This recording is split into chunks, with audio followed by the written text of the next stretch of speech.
नमस्कार. आपला विचार हाच आपल्या भविष्याचा चेहरा आहे. नकारात्मक विचार केला तर प्रत्येक संधीमध्ये आपल्याला अडचणी दिसतील आणि सकारात्मक विचार केला तर प्रत्येक अडचणीमध्ये संधी दिसेल. ज्या माणसांच्या मनात स्वार्थ नसतो तीच माणसं बरोबरला बरोबर आणि चुकीला चूक म्हणण्याची हिंमत ठेवतात.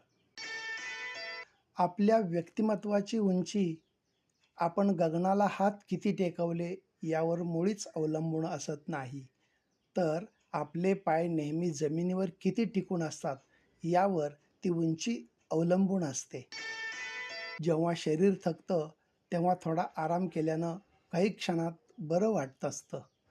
काही आजार झाले तर त्याच्यावर उपचार केल्यानं झालेला आजारसुद्धा थोडाफार का होईना बरा होत असतो. असे अनेक प्रकारचे विचार मनात येतात आणि मग काही विचार डोक्यातून जात नाहीत. अशानं माणूस अस्वस्थ होत असतो आणि काही दिवसात त्याच्यात दिवसेंदिवस बदल झालेले दिसून येतात. असे होण्याआधी स्वतःला सावरणं गरजेचं असतं, कारण जीवन हे एकदाच मिळतं. त्या सोन्यासारख्या जीवनाची नको त्या विचारांनी माती करू नये. नातं हे झाडांच्या सावलीसारखं असावं. ज्या झाडांची सावली चांगली आहे, दाट आहे, घनदाट आहे, तिथंच माणूस विसावा घेतो. नात्यांचंही असंच असतं. जिथं मान, सन्मान, आदर आणि आपुलकी असते, तिथंच नाती टिकून राहतात.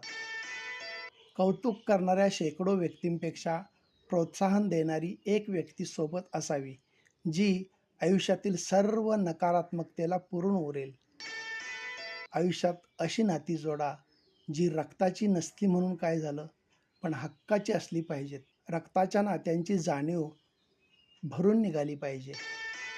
प्रश्न निर्माण करणारी माणसं हुशार असतात, पण प्रश्नच निर्माण होऊ नयेत म्हणून जी काम करतात ती माणसं खरी बुद्धिमान असतात.